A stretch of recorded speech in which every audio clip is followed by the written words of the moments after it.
Boa tarde. Novamente estamos iniciando o estudo da série psicológica de Joana de Ângeles. Temos analisado aqui diversos capítulos da obra Jesus e o Evangelho à luz da psicologia profunda. Sabemos que muitas pessoas espíritas têm dificuldade na compreensão e no entendimento das obras de Joana, sobretudo as da série psicológica. Esses encontros que temos realizados objetivam diminuir as dificuldades e, até certo ponto, tornar mais fácil a compreensão e a importância do material que compõe as mensagens desses livros. Então, quero lembrar também que estudos anteriores, inclusive de diversas outras obras da série psicológica, encontram-se em nosso canal no YouTube. Depois visite e desfrute do entendimento e da compreensão das obras da série psicológica de Joana de Ângeles. Vamos então fazer uma introdução através do comentário de uma obra de Emmanuel, que sempre procuramos estabelecer uma ponte com os estudos de psicologia espírita que nos são apresentados por Joana.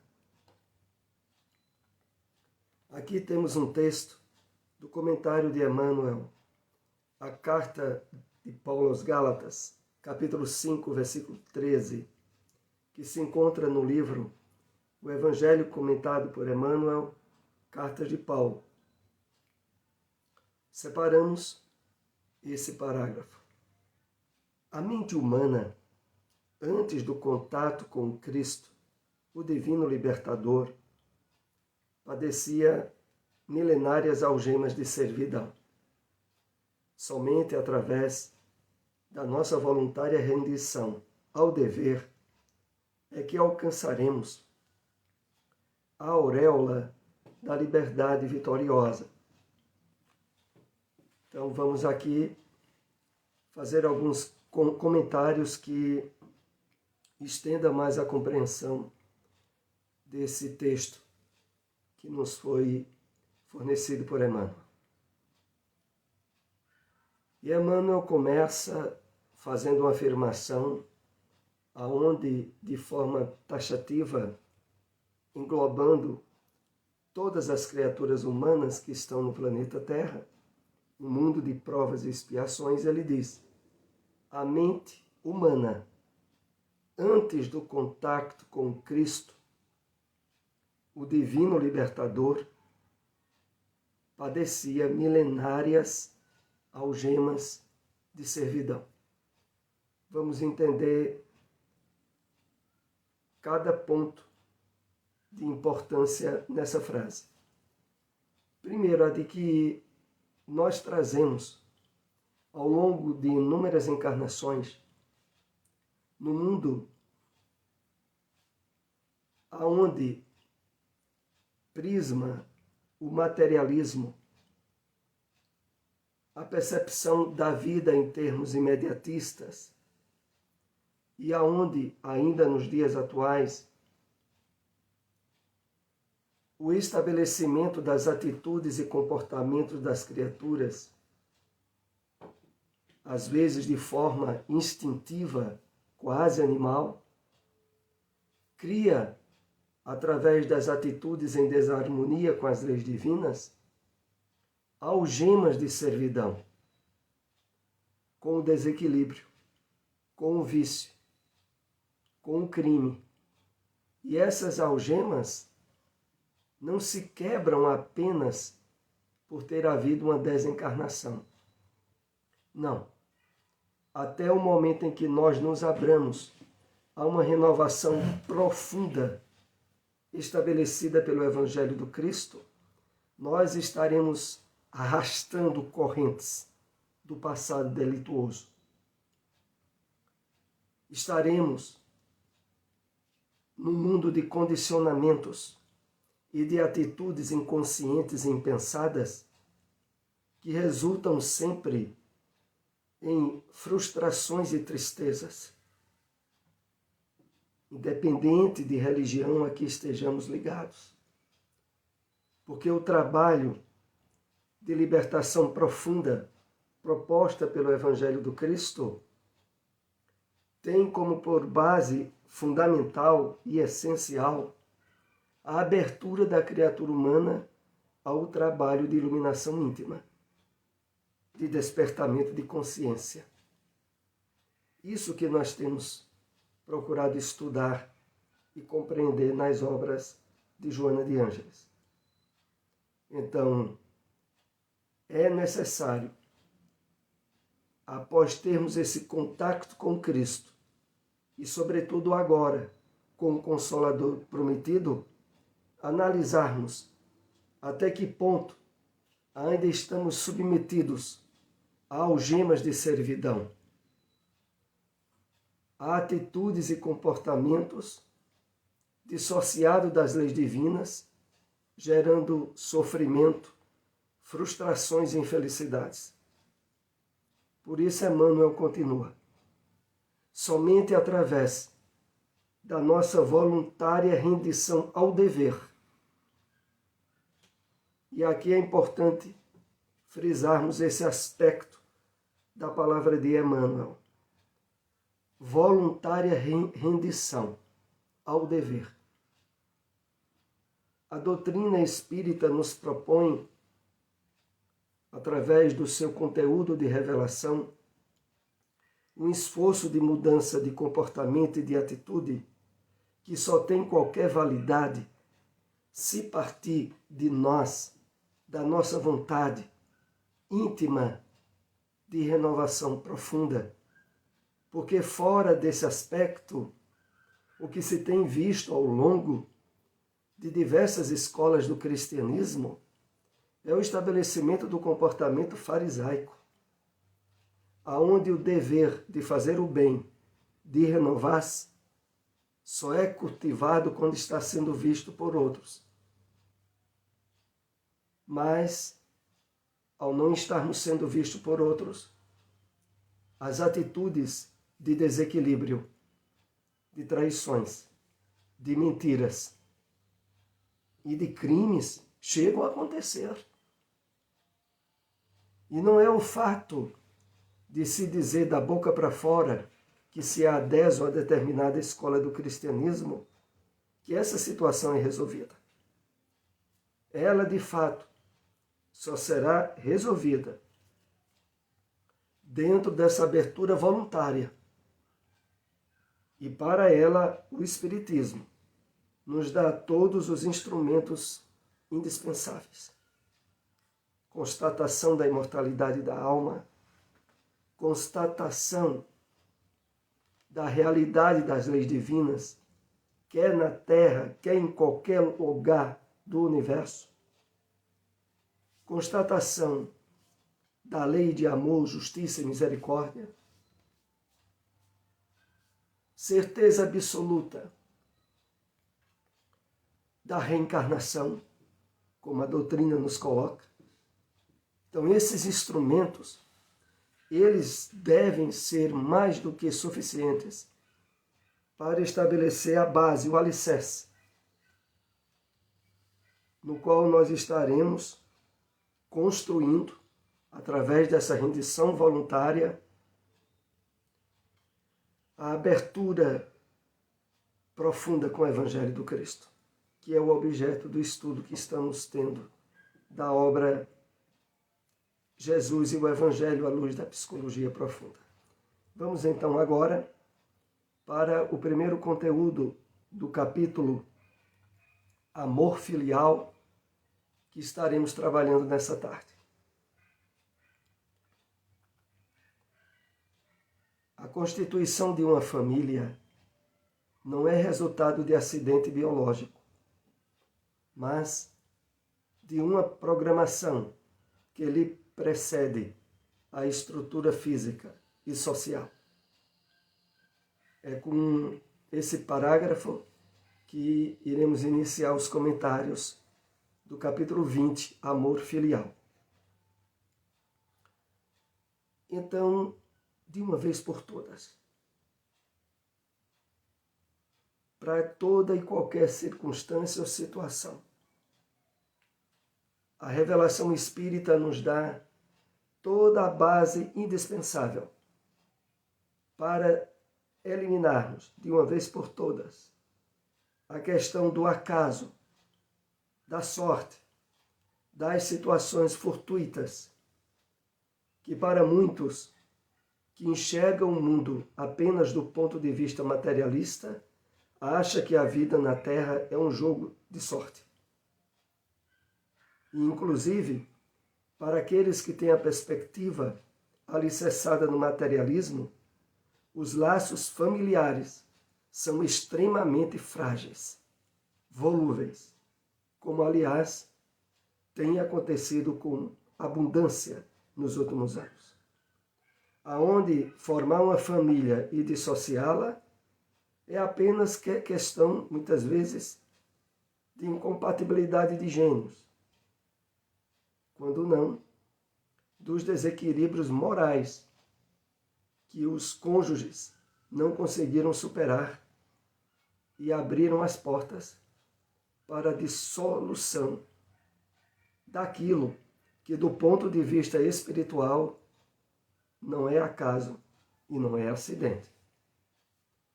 Então começa a espiritualidade dizendo-nos que a constituição de uma família não é resultado de acidente biológico, mas de uma programação que lhe procede da estrutura física e social. E aqui entendamos que isso se estende de forma muito mais veemente em relação à descendência, aos filhos, aqueles que vêm constituir, em seguida ao casal, a extensão dos laços familiares. Prossigamos.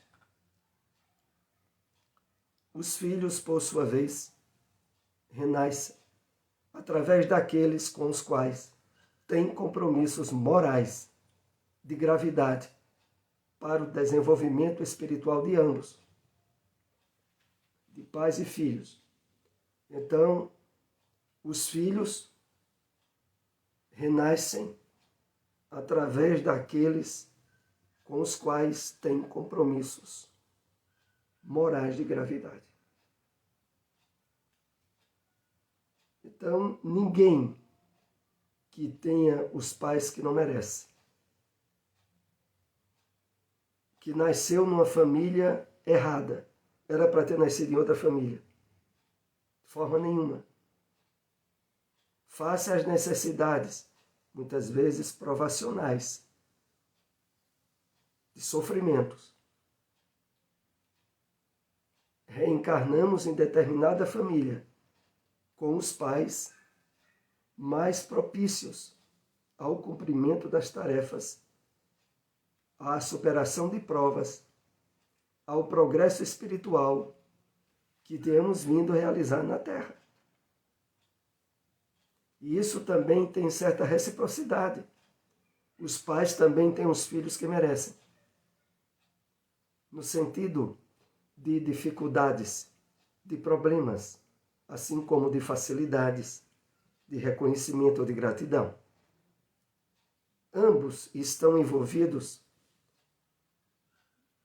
pelos laços das leis divinas que propele a união e a constituição das famílias da forma que seja o mais propício possível para o trabalho evolutivo e de progresso de todos.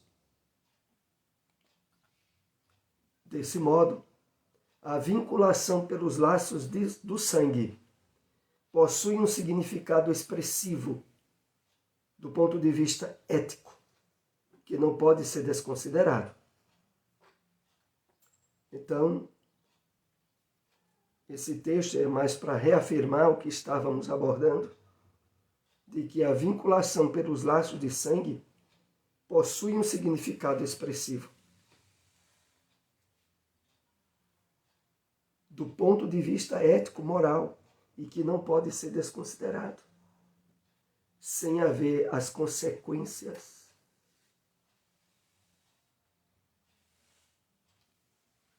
muitas vezes desassossegadoras, desequilibrantes e de sofrimento para aqueles que menosprezam esses vínculos.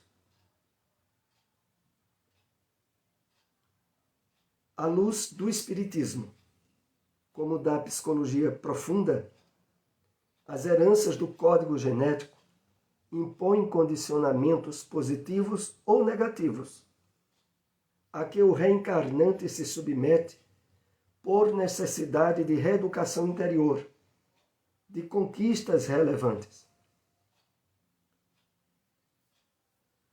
Eu quero lembrar aqui àqueles que nos acompanham pelo Facebook a possibilidade de colocarem perguntas ou dúvidas. Tentaremos responder durante o programa e posteriormente no nosso canal no YouTube, quando o vídeo já estiver lá disponível. Mas sabemos que isso é um tema que às vezes estabelece algumas dúvidas e, caso alguém aí tenha, sentiremos satisfação em ajudar a compreender. Então, voltando aqui ao texto, à luz do Espiritismo como da psicologia profunda, as heranças do código genético impõem condicionamentos positivos ou negativos. Quero aqui, por exemplo, situar uma situação, um caso que muitas vezes, para aqueles que não têm o devido esclarecimento espiritual, é gerador de dúvidas. Por exemplo, um casal que é viciado em drogas e que durante todo o processo gestativo a mãe usou drogas. É natural que, em termos genéticos, haja uma tendência do filho a também usar drogas mais adiante. Não obstante, nós aprendemos à luz do Espiritismo que aquele filho que nasce daquela mãe naquelas circunstâncias terá que enfrentar essa tendência cuja responsabilidade única não é da mãe atual, mas é do passado espiritual do espírito, que se agrega em termos de possibilidades de resgate, de conquistas relevantes, de superação de tendências, nascer justamente naquele conjunto de elementos genéticos e orgânicos que mais o colocará em teste de esforço, de superação. Então não há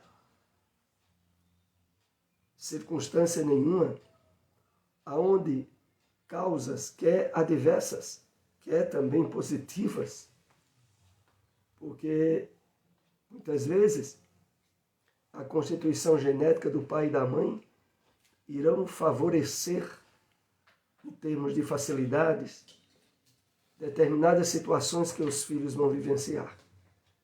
Mas quer em termos de facilidades ou de dificuldades, o responsável principal é o espírito reencarnante.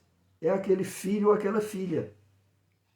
Não é as situações externas propiciadoras da sua reencarnação, mas é o passado espiritual que aquele espírito traz.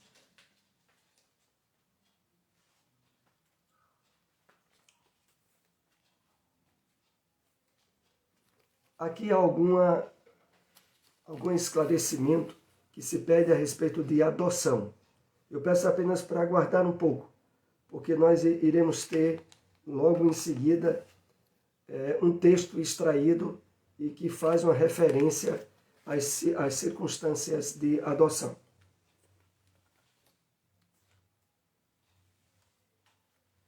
Não sendo o ser real, o corpo, mas o espírito, todos os processos pertinentes à sua existência devem transcorrer dentro dos sentimentos de afeição e respeito pelos pais, mesmo quando esses não correspondem à elevação do ministério de que se fizeram instrumentos.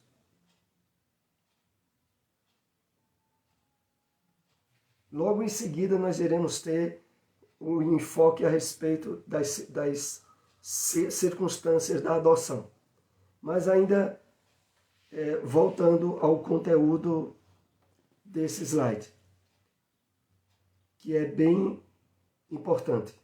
Não sendo o ser real o corpo, mas o espírito. Todos os processos pertinentes à sua existência devem transcorrer dentro dos sentimentos de afeição e respeito pelos pais. E aqui vem o ponto mais importante. Mesmo quando esses não correspondem à elevação do ministério de que se fizeram instrumentos. O que está Joana expondo aqui a nós é o seguinte: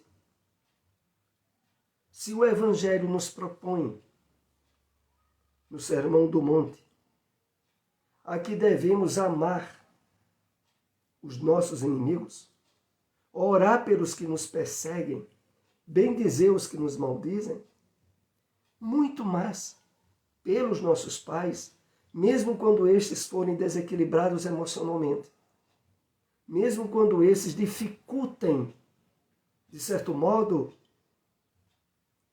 o trabalho de desenvolvimento ideal do filho ou da filha. Mas o imperativo da afeição e do respeito pelos pais não deve se restringir à qualidade moral ou emocional desses pais. É aí onde está o chamado dever filial, explicitado nos 10 mandamentos de uma forma muito singular, quando diz assim: honrai vosso pai e vossa mãe, para que os teus dias na terra sejam prolongados, sejam estendidos. É o único mandamento da lei divina que contém uma promessa. É o mandamento de honrar pai e mãe. E entenda-se bem, é pertinente a essa honra a afeição e o sentimento de amorosidade dos filhos. E finalizando quando aqui diz: mesmo quando esses os pais, não correspondam à elevação do ministério de que se fizeram instrumentos. Mas aquele filho ou aquela filha não vieram através daquele pai ou daquela mãe desequilibrados, se não fosse por certas necessidades evolutivas e espirituais que aquele espírito que hoje é filho ou filha trazem. É essa situação. Nesse sentido, a piedade filial é das mais significativas manifestações de amor que o espírito se deve impor, ampliando a área dos sentimentos e acrescentando outros deveres, quais os da gratidão, respeito e ternura impostergáveis. Então, nesse sentido em que as leis divinas propõem, a piedade filial é das mais significativas manifestações de amor que o espírito se deve impor. É de tal maneira que um filho ou uma filha que estabelece uma certa aversão ou certo ódio pelos pais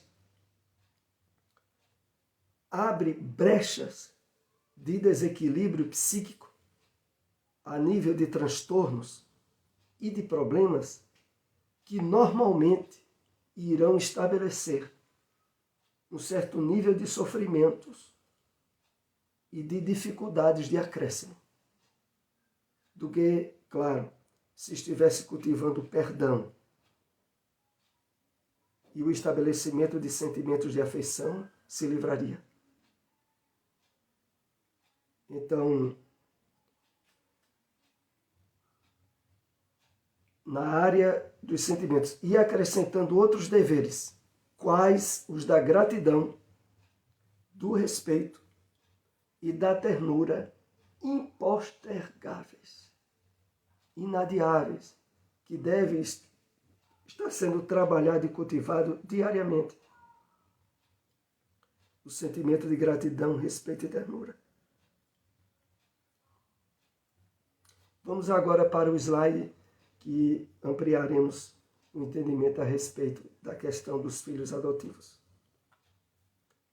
Quando se trata de pessoas não vinculadas através do sangue, mas que se tornaram pais adotivos ou os representam, esse dever é ainda muito maior, considerando-se que o afeto de que se fizeram objeto possui um caráter mais grandioso. Mais grandioso porque não foi estabelecido nos laços da consanguinidade, e sim nos laços dos sentimentos e das afeições elevadas. Então, quando se trata de filhos adotivos, o dever que esses filhos ou filhas têm em relação aos pais é muito maior do que dos filhos legítimos. Infelizmente, como muitos têm o conhecimento, não poucas vezes, pais que se dedicaram e criaram filhos do coração, filhos que não vieram de seu sangue, com devoção e amor, não poucas vezes, curte mais adiante um certo nível de ingratidão, de desamor e de afastamento desses filhos, que os tornam, a atitude desses filhos tornam a eles mesmos profundamente devedores às leis divinas.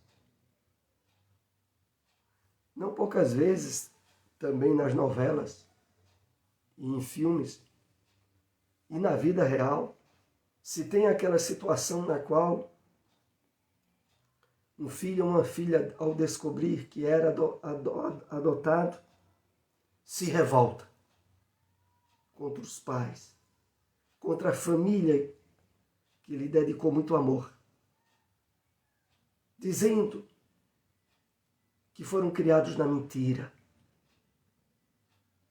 Claro que hoje, mais do que nunca, as orientações que há no campo da psicologia, quando se adota filhos, é de o mais breve possível ir trabalhando neles o entendimento e a compreensão de que eles são filhos do coração e não filhos da carne. Mas, quando isso não ocorre, independente disso, um filho, ao se descobrir que foi objeto de uma adoção, isso era para torná-los 2 vezes mais meigos, sensíveis e afetuosos aos pais. O gesto de revolta é apenas sinônimo de profundo egoísmo que aquele espírito traz do passado dele.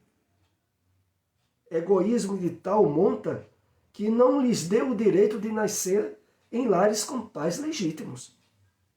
Porque entendamos muito bem que, à luz da reencarnação, ninguém passa pelos sofrimentos do abandono dos pais legítimos, ou de até mesmo nem conhecer os pais legítimos por acaso.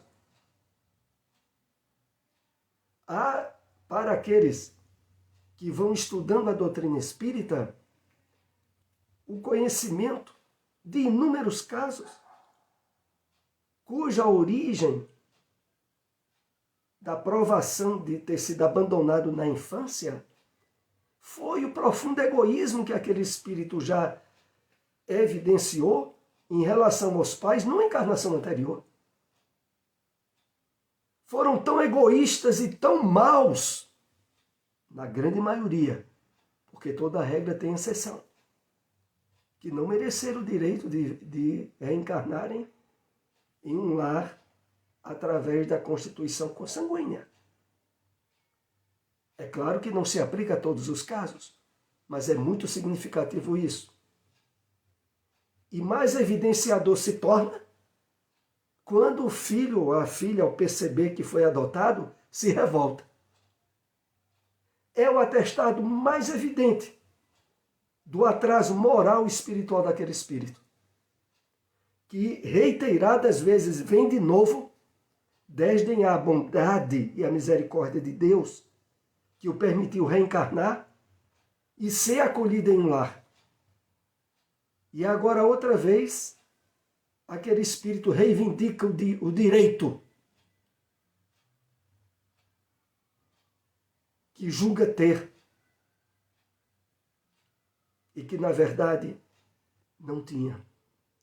Porque a adoção, estabelecida num clima de renúncia afetiva e de amor pelos pais, era para ser objeto, como esse texto diz, de uma consideração e de um cuidado 10 vezes maior do que um bom filho legítimo tem para com seus pais legítimos. Continuemos. O mandamento maior, preconizado por Jesus, recomenda que o amor deve ser incessante e inevitável, coroando-se de perdão pelas ofensas recebidas.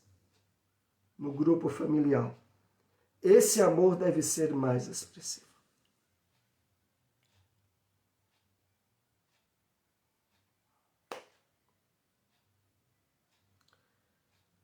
Então, apenas para incentivar mais ainda e esclarecer de uma forma ainda mais ampla a questão do amor aos pais, que aqui o texto lembra, coroando-se de perdão pelas ofensas recebidas, no grupo familiar, esse amor deve ser mais expressivo. Então, esse estudo nos concita, sobretudo, primeiro, como vimos, a percepção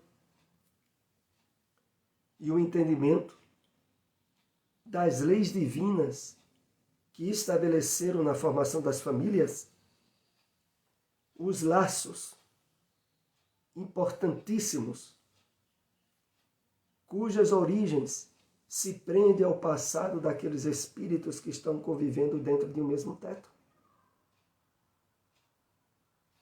Mas continuemos. Conduzindo o perdão a um tão elevado grau que quaisquer ressentimentos de ocorrências infelizes se façam ultrapassados pela compreensão das dificuldades emocionais e imaturidade moral que os genitores viviam. Então nós sabemos que não poucas vezes podemos ter tido pais que não foram compreensivos, pelo contrário, foram intolerantes, rigorosos, que podem não nos ter entendido os sentimentos. Mas seja qual for a circunstância, é preciso avaliarmos vários fatores em conjunto. Primeiro, a imaturidade moral e emocional daqueles pais. E segundo, as necessidades provacionais que trazíamos do passado.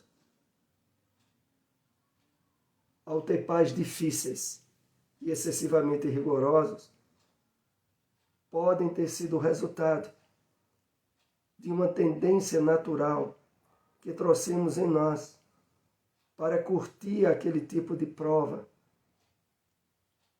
E aqueles que se tornaram nossos genitores não conseguiram, face à imaturidade emocional deles, superar o clima de exigências e de rigor que o nosso passado trazia.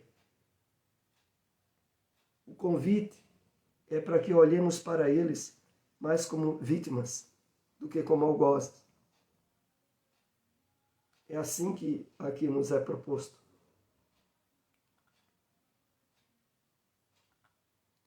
As famílias nem sempre são ditosas ou harmônicas constituindo agrupamentos de difíceis entendimentos, por faltarem os instrumentos da paz que cada membro desconsiderou em outra oportunidade. Então entendamos bem, se estamos numa família conflitiva, cheia de problemas, cheia de desencontros, cheia de desequilíbrios, é o resultado do passado de cada um daqueles que agora estão ali, trabalhando na composição da família, o resgate do passado, de desequilíbrios e de culpas. Então, entendamos, temos a família que merecemos. É o resultado natural da nossa caminhada evolutiva. Mais adiante, mais aperfeiçoados espiritual e moralmente, tendo uma amplitude de créditos em relação a débitos, nós poderemos reencarnar em famílias harmoniosas. Mas hoje, para a grande maioria da humanidade, a área de provações e de dificuldade na família é a predominância. Cada espírito renasce não no grupo da própria afetividade, entre corações generosos e dignos, mas no clã, onde tem necessidade de aprimorar-se pela paciência, pela resignação, pelo silêncio, pela bondade. O texto ele é muito explícito no que quer nos trazer a reflexão. Nós estamos reencarnados para trabalhar a aquisição de virtudes. E a família, dependendo do nível de atritos e de dificuldades que estabelece para nós, pode tornar-se um campo rico da aquisição das virtudes da paciência, da resignação, do silêncio e, sobretudo, da bondade. Aproveitemos, então, de forma positiva, diminuindo reclamações, animosidades. É isso que aqui nos é proposto. Esse é o último slide do nosso estudo dessa tarde. Seja, porém, qual for o tipo de família em que cada ser se encontre, cumpre-lhe o dever do amor filial e fraternal, para bem desincumbir-se das tarefas que ficaram na escuridão dos erros transatos. Então, a compreensão final que esse texto nos traz é de que, se somos chamados a amar a humanidade na vivência da proposta do Evangelho do Cristo, quanto mais ainda devemos amar aqueles que constituíram a nossa família consanguínea, nos laços de pai, mãe, irmãos, filhos e filhas, porque, evidentemente, há razões reais para ter acontecido esse encontro de espíritos na presente encarnação. Assim concluímos esse estudo, lembrando a todos que posteriormente estará disponível no YouTube, no nosso canal, esse estudo, e lá você encontrará diversos outros encontros que tivemos em outras obras da série psicológica de Joana de Ângeles. Uma boa tarde para todos.